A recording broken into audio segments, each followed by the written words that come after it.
Seth, I have something to tell you. Hey Jeffrey, I have something to listen to. Is it a podcast? It's handsome almost. Wow! Really are. Welcome back to the Handsome Cast. We got quite the episode planned for you all today. Hey guys. Okay, so we're gonna jump on into it.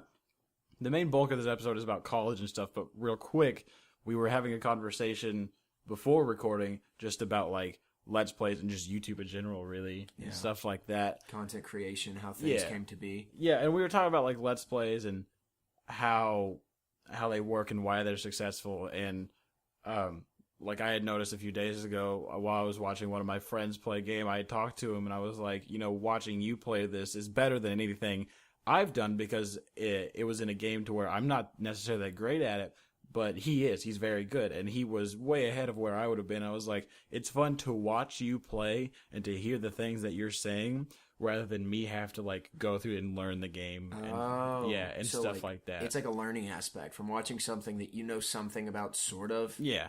Like if you've played the game once or twice, but if you want to get into it more seriously and you're hearing somebody talk about it and just like knowledge drop the entire time. Exactly. Like the game was Sim City, and I like city builders, but I play City Skylines, which is a different city building game. And with Sim City, I'm not that great at it. Like it took me a few hours to get to like 30,000 people. Well, he was there in about 30 minutes to an hour, and he had like surpassed anything that I had done. And he was getting like all these cool building looking things. It was starting to look like New York and all that stuff. I was like watching you play that, and like, cause he was telling me how I did it. Cause I was asking questions like, how does he, like, I was like, how do you know to put parks down so your people are happy and stuff like that? And he was like, I don't know. Like, well, he didn't say I don't know, but he explained like parks do this and they increase your happiness among people, and people can go and visit them and you get money from them and all that stuff. And I was like, oh, that's cool. I didn't know that. So maybe really next time when I play, I can do that myself. I mean, like, just the idea of that, usually whenever you think of watching somebody to learn something about a game, you think about going straight to like a 3 to 6 minute tutorial, and that's all you're going to watch. And if it's over that, you won't watch it. But if they present the game as like a Let's Play, or like something they're going to do, and then just talk about it, like all the stuff they know about the game, that sounds so fun to watch. Yeah. Something that I thought about like this years ago. It was around the time that Did You Know Gaming was becoming popular. Oh, yeah. Yeah, and like those, like game theory, like the style of channels where like you learn a lot about a game and its design and its lore, and just rather than just everything the game behind itself, it. Yeah. And I thought that was really cool, and I thought about how cool it would be if there was somebody who just knew like so much about Nintendo games, and like they played through them, and like, I mean, they probably would make jokes and stuff too, because all Let's Players do. But if they were funny, and then on top of that, knew like the ridiculous amount of trivia about the games, was just able to knowledge drop like every corner. Oh, well, this happened during the development cycle, and in this game, if you do this, this happens. I don't know. I'm kind of rambling about it, but like you get the idea of what I'm saying, right? Yeah. Like, wouldn't that be really cool? Yeah, I think I know. If you're saying that person exists, I think I know who you're talking about. Oh, I didn't know. I just it kind of sounds like JonTron, like his older days before he had. Whenever JonTron did Let's Plays and stuff, he actually did do that. Yeah, it sounds like JonTron is what I was saying. But now he's like the reality style format show that he does. I still like it, but it's different. Oh, I like it a lot. I still love JonTron. It's just harder to do regular output of content when it takes that much. He hasn't uploaded in like a few months, right? I don't think so.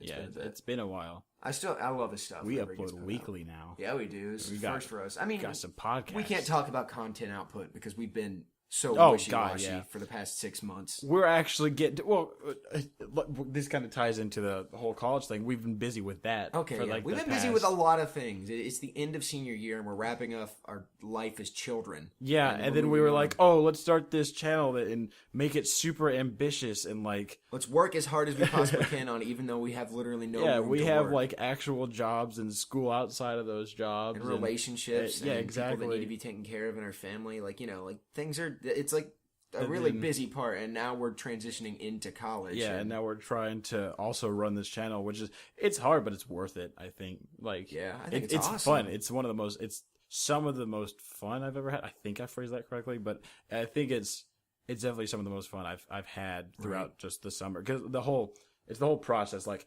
I like YouTube and stuff like that, but the process of seeing a video or thinking of an idea and watching it go from shoot day or to like writing day to script day to shoot day to edit. Just the different levels of production, watching it happen in live is to see something come from like this clay blob and then you mold it into something. Like I'm being like philosophy. I don't know what I'm saying. You're allowed to talk like that. No, I know. That sounds so but cool. I'm not trying to overplay or underplay our achievements because I would consider Almost Handsome a big achievement because a sketch comedy channel with as many subscribers as we have, definitely something that I was worried about at first because it's like, oh God, do people think what I think is funny? And of course, there's people who don't think it, but hopefully people can find something to relate to.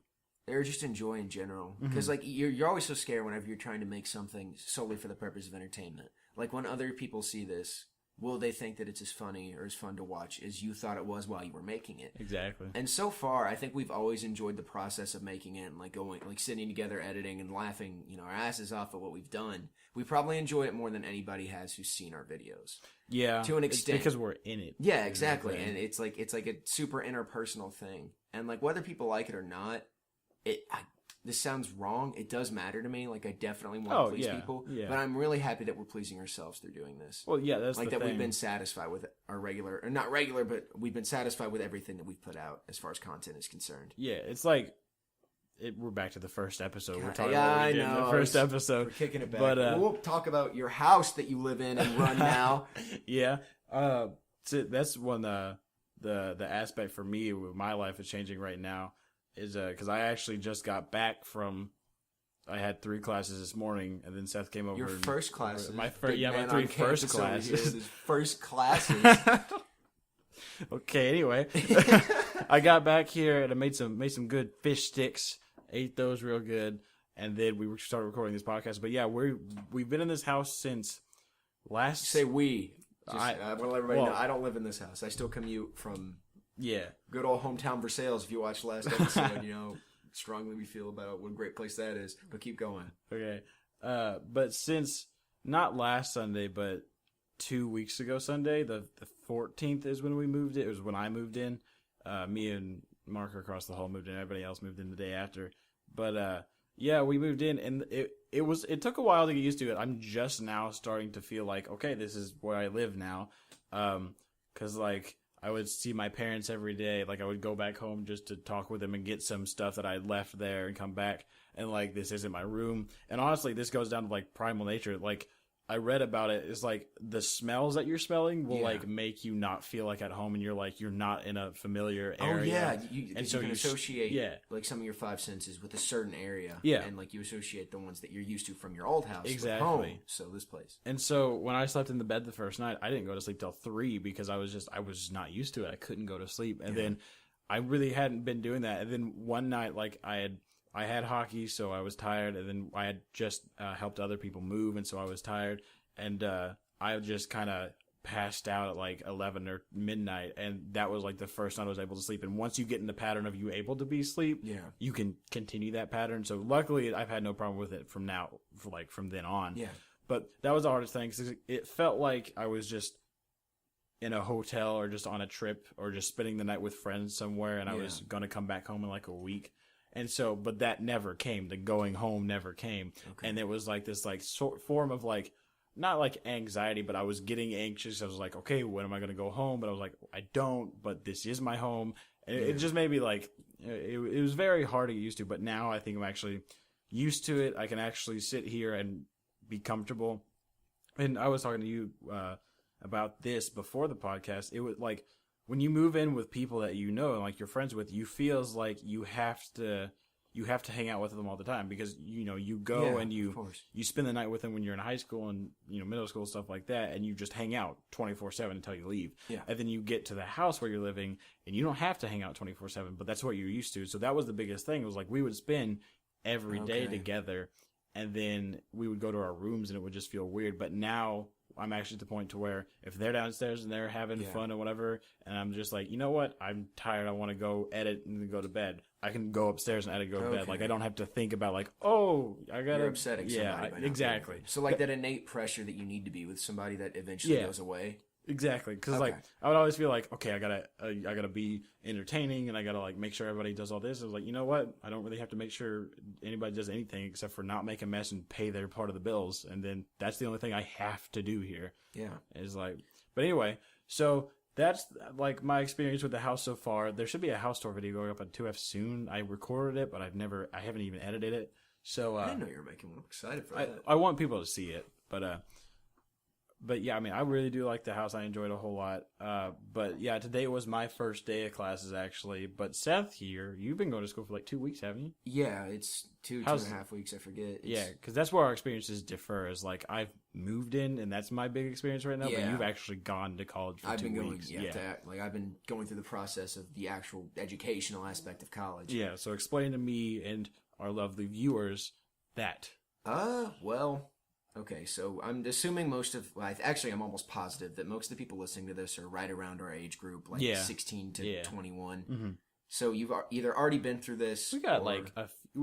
There's outliers. We got like 10%, 64 to 60. Yeah, remember that? We saw the video. Like we looked at the stats. It was like, what was it? Like 10%. No, it's like I think it still is. It's like 10% of our viewership is from people like 60 plus. And with our viewership, that's like 2 or 3 people. Or one person 2 to 3 times at 60 to 64 years old. So thank you for watching our video.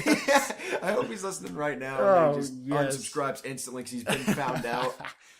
But anyway, okay, so like the actual educational aspect of college is like I was saying, most of you have probably been through high school or are currently in college. And so you know that high school is pretty much complete bullshit. Like you could literally squeeze all 4 years of high school that you actually learned anything. There's been like studies and stuff done on this. I know I sound like an arrogant prick right now, but legitimately, it's like you can squeeze all of that education, the actual education, like the non-fluff, into apparently like 4 months. Yeah, because I had like music appreciation as one. You had that too. Yeah, we both had music appreciation as a which class. is an enjoyable, fun class. And if it was actually taught well, music appreciation could be so important, especially for people who are interested in music, because you can actually learn about the different eras of songwriting and how it's deferred from like the fucking 1600s, from Gregorian chants to the Beatles, and that's awesome. But we had a really, really piss poor teacher. At one point, we watched epic rap battles of history in the class. Like multiple times we did that. She'd just talk about, oh yeah, there's beats in this song, and then she'd play it, and she wouldn't give any information on it. There's no actual teaching. And that's the thing about high school, is that it's really standardized, and as long as the students get away with their portfolios and their tests and the ACT, you prepare them for that. And they always, like, they disguise it like it's like this big preparation for college, but it's really not. Because like 80% of high school, different. Oh yeah, completely. Because like it's like mostly busy work, right? Like 80% of what you do, like I think it's like 60% of every grade in the class has to be participation and like worksheets that literally mean nothing, and just like, you know, like it's just like stuff like that, like just absolute bullshit, like things that don't matter. They'll do things to fill in the blank space of actual teaching. And a lot of the time they'll skip actual teaching, especially because at our school we got iPads integrated into what we were doing. Noah's home. Is Noah here? Yeah, you keep talking. I'm going to tell him that we're recording. Okay, I'll keep talking about this. It's like in high school, it's like mostly BS, right? Like 60 to 70% of what you're doing is just the teacher filling in space so that they don't actually have to teach. And specifically for me and Jeffrey, because we went to Woodford, where there was iPads and I guess there's laptops now. It doesn't really matter, but either way, they would kind of just rely on like the crutch of that technology. It was actually Mark. It wasn't Noah. Hi, Mark. Hey, Mark. To teach the students so that they wouldn't have to actually give lectures or talk about anything. And they would just say, oh, well, this is online. You can watch these videos. That they weren't really specific about it, because a lot of them were pretty, what's the word for not knowing much about technology? Kind of, I can't think of like a good word to describe this. It's escaping me. It's like such an easy thing. They're crippled. Like they legitimately don't understand how some of it works. As a quick tangent, I hate when people say like, oh, I'm not like technology, like I'm not tech savvy or stuff like that. Like I hate when people say that, because when we live in the time that we do, where everything is like that, you don't have an excuse. You don't have a choice to be not tech savvy. It's the most important thing in the workplace right now. It's a business practice. Like, yeah, you need to be able to write and do stuff like that, but when like your paycheck is directly deposited into your account and stuff like that, and you don't know how to make a correct phone call because you can't see like the buttons on your phone or whatever, figure out a way to do it. And I know I sound like a millennial asshole right now. No, but you don't. It's something that's a necessity. It's a business practice. But that's the thing. Yeah. Is like, ironically, I'm kind of complaining about how they would like rely on technology as a crutch.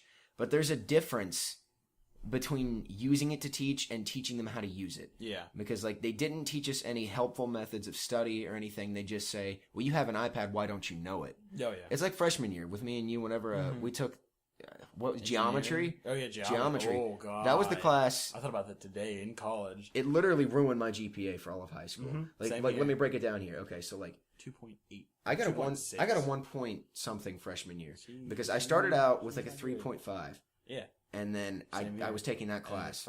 And like I got so scared because she was this. Whenever I'm talking about the whole crutch thing, she's fired. the teacher. She did get fired because of us. We'll bring that up in a sec. Yeah. But like she would say, you have your iPads, you ought to know how to do it. Yeah. Why don't you go online? I showed you the video in class, and she wouldn't really. She'd give like a whole YouTube channel of like 55 40-minute videos that don't cover exactly. She didn't teach it. She'd say, here's a geometry YouTube channel. Why don't you know it? Yeah. And then she dropped the tests on us, which were, of course, hard tests. And with math, it's not like there's any interpretation. There's no room for you to figure it out for yourself. Right or wrong. It's only right or wrong. Yeah, that's what, you got what I was saying. It's there's no variation of what could be correct. Exactly. Like one of the classes I went to today, the guy was like, you're going to kind of walk out of here with almost a guaranteed C, B, or A, because I've never had a grade below that, because I can't it's like some class about like creativity and it's like interpretation. He's like I can't tell you if you're wrong about your creativity, but he was like, but I will grade you if you do it, and if you half-ass it, I'm not going to let you skip by, but I can't tell you if it's wrong, because that's why I struggle with that. Exactly, because humans are sentient and they can interpret the subjective, and nothing else can do that. But math is like the only subject where if you're good at interpreting things and figuring things out for yourself, that you can't really do it unless you have like a super good memory. Even history is like that. Because, with dates and stuff. You mean interpretation? Interpretation. You can figure it out. Yeah, like history can be like interpreted like differently, because like you could look at a quote and be like, oh, well, obviously he meant this, but then somebody could be off the spectrum, but it could be like, maybe they do have some sort of evidence to prove. If they're from a different society, they could see something entirely different. Or even if they were brought up differently. There's so many different opinions, specifically on history. See that today, yeah. And the only thing that's like specific in history would be like dates. And it's rare that you ever see that kind of stuff on tests anymore. It'd be like an essay question, exactly what you're saying, where why did they make these choices in this battle? That's what the class I just came back from was the history of our state, Kentucky. And it was like, the guy was like, you're not going to be memorizing a whole lot of dates. You're going to be like theorizing as to why they chose this path rather than this path, and like there's no factual evidence. Like there's some evidence, and even if they have like written down, oh, we chose this path because of this, like you have to look, okay, well, what does that mean? What were they really thinking when they said it's these all things? That okay, stuff. yeah, it's subjective. Anyway, back to math. That's the objective subject, right? The one you have to know. Yeah. And Miss Brock decided, that's her name, doesn't really matter. Here we go again. Should I drop her first name too? Just let everybody know? Okay. No. All right. Anyway, Miss Brock, she just wouldn't tell us any of that. She would just say, well, y'all got your iPads this year. Why don't you know it? Go online and figure it out yourself. This is the name of the concept. And then she'd bring up like these weird metaphors, like, you put the dog poop in the yard and there's fireworks coming out of the front car and like front window of your car, and you figure out, and then there's the puppy. Yeah. And like she'd act like she was simplifying things by adding all these human, I guess, quote unquote, analogies to it. Like connecting things to, kids like fireworks. Yeah. Kids like gross stuff like dog poop.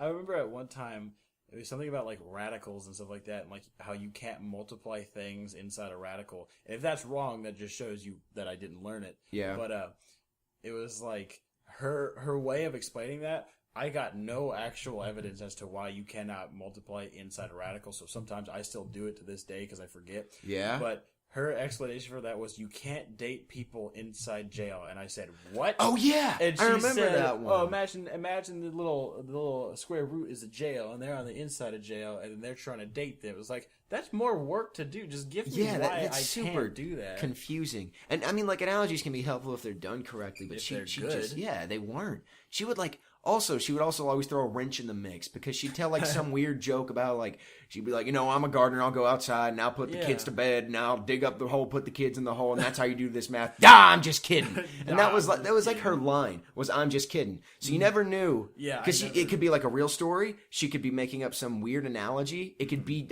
like completely important to what's going to be on the test tomorrow, and you know nothing about it. And if you ever went after school for help, why aren't you on your iPads? Go on iLearn, and the stuff's right there. And I'm like, no, it's not.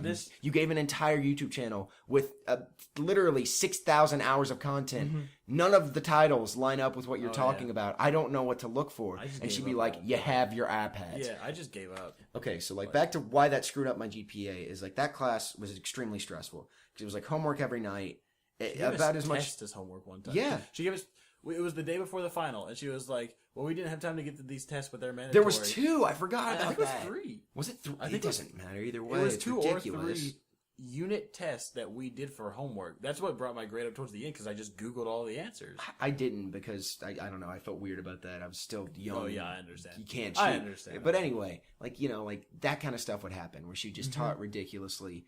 And I was doing terrible in the class, and there was a ton of homework. Was. Yeah. And you were supposed to take it super seriously because it's like a hard subject. And she gave you the workload that you would expect from an AP class. In a class that was definitely not AP. No, it was like general, it was general geometry. Geometry. It was a step above where you had to be, but it definitely wasn't an AP class. Yeah, because and she gave a workload, but taught it like it was a remedial. Like because if we were in regular, like if we were in our normal grade level, we would have been in pre-algebra. But since we were advanced a year or something like that, we were in geometry. It was like the one step up. And so my GPA dropped solely because I was trying so hard to bring up my grade in this class, which was an F, by the way. And I had, I think all A's, like 2 B's, whatever. I had pretty good grades until I started working on that F. And like I became so worried about it that I started ignoring my other classes. Yep. Because I just felt like I had to bring this one up because I'd never really had that bad a grade before. Yeah. So it was stressing me out, and my other classes took a hit. And then by the end of the year, I'd gotten like straight C's and D's and had a terrible GPA. And I felt so sick. And like me and you, with our parents who both work for the school board, we told them. Yeah. And they actually did something. Yeah, they were the only ones who could, because they actually complained to the principal and explained, look, neither of our kids, their grades have never suffered.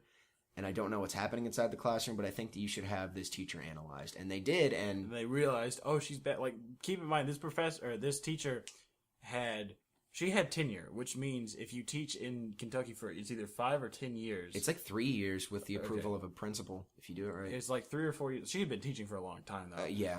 And from what I've heard, she wasn't bad at the start, but until iPads. iPads is like I've heard that's when the curve happened. Like she just started going straight down because she couldn't. Yeah, like I said, she used them as a crutch. She just expected kids to figure it out. She had tenure, and tenure is not a guarantee, because obviously you can still be fired because that teacher was let go.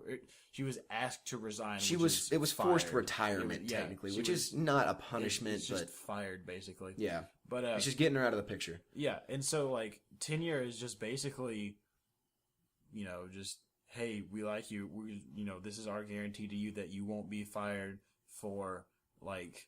It's not low performance, but you cannot be fired for like. It's a personal reason. Yeah, like the principal can't fire you for an interpersonal reason. You get like a small pay raise once you get tenure. Exactly, but she had that, which is almost a guarantee. Like if you have tenure as a teacher, you just do your job. You can't get fired. Yeah, essentially. And so she managed to screw that up.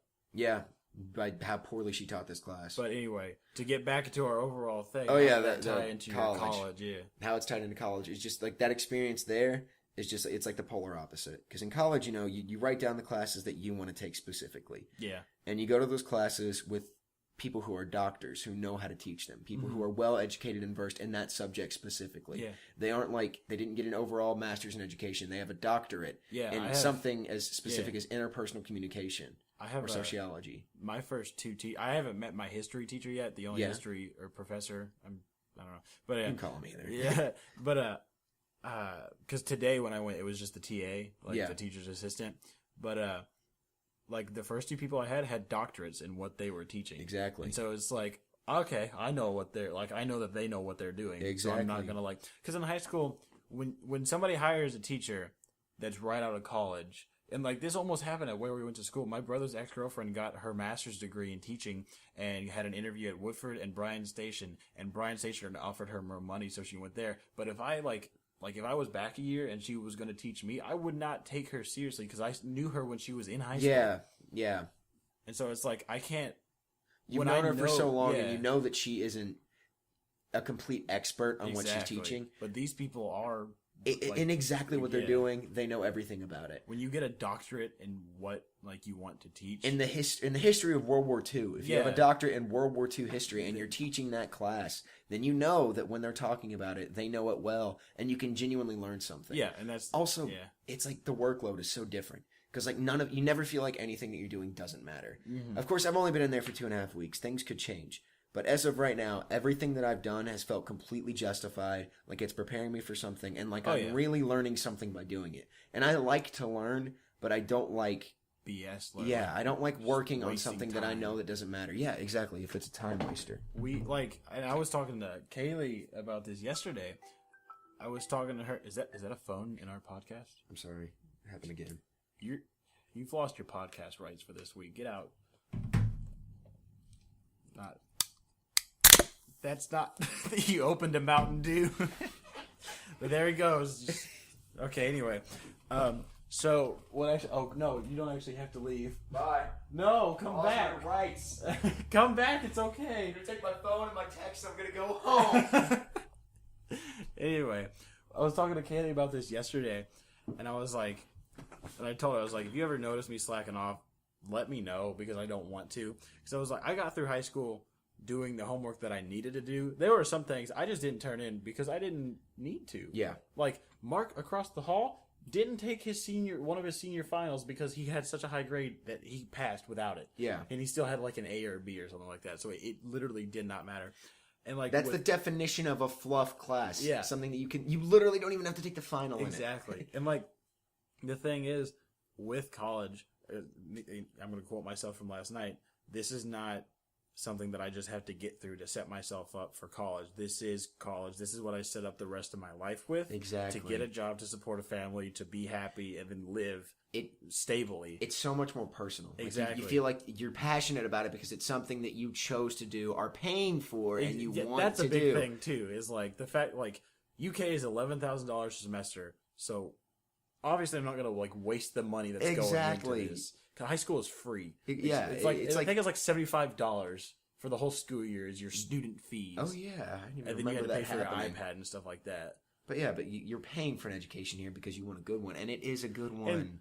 And the thing is also, and I actually think you said this to me, but it's kind of like a security blanket to know that if I wake up and I think I don't want to do college, then I don't have to. Exactly. It's like if I find like. Let's say, hypothetically, Almost Handsome just gets like 500 subscribers through the night, or 500,000, not 500, 500,000 subscribers. We're making bank. We're gonna make $40 a year. This is great. But let's say that it happens, like tonight, we just get 500,000 subscribers, and then we can afford a place out in LA. Crossing the fingers.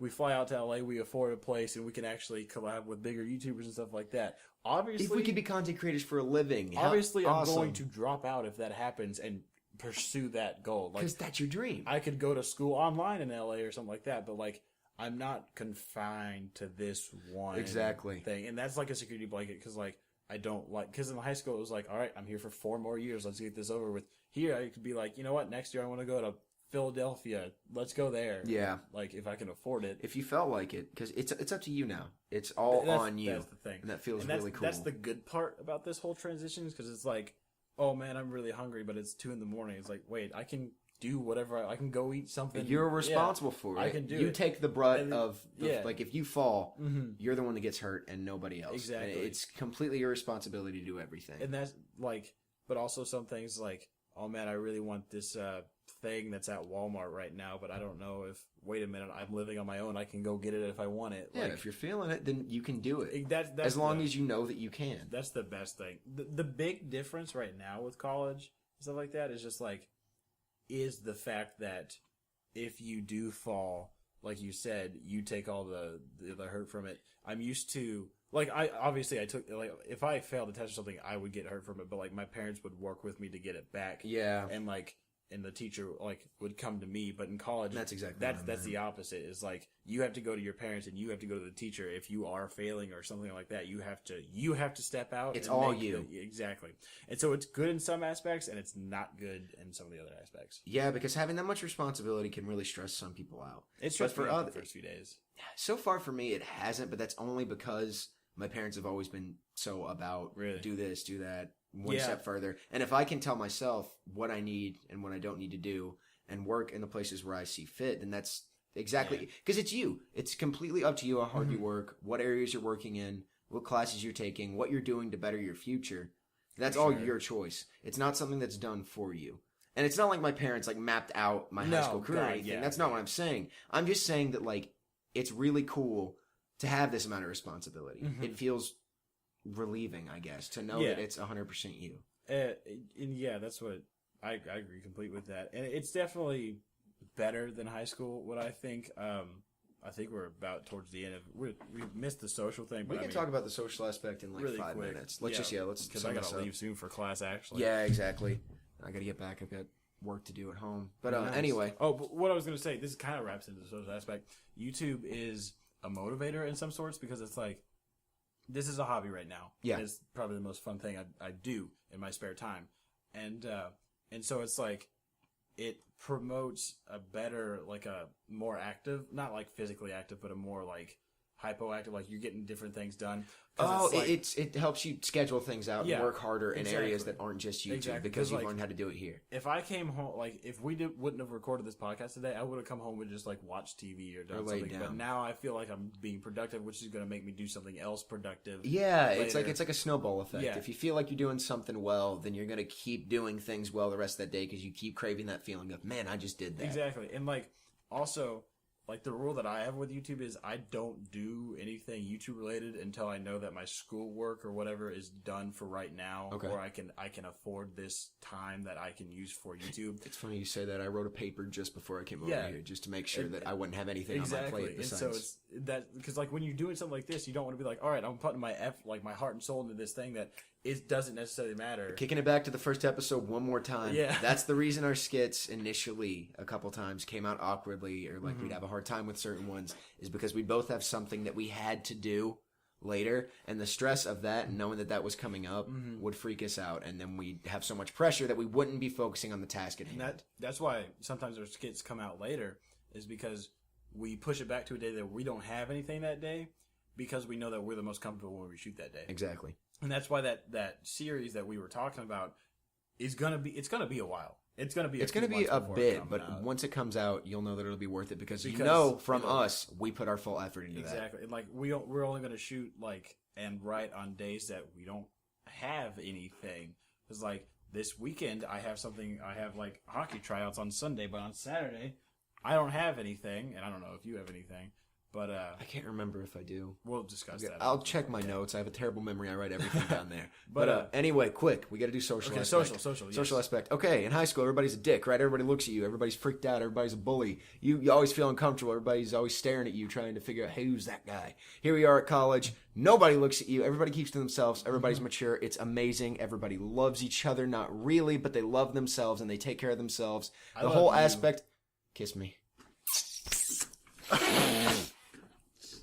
The whole aspect of it falling on you, everybody's feeling that. It's not just you. Everybody's completely responsible for themselves, so nobody worries about you, and that's the way college is. Bye.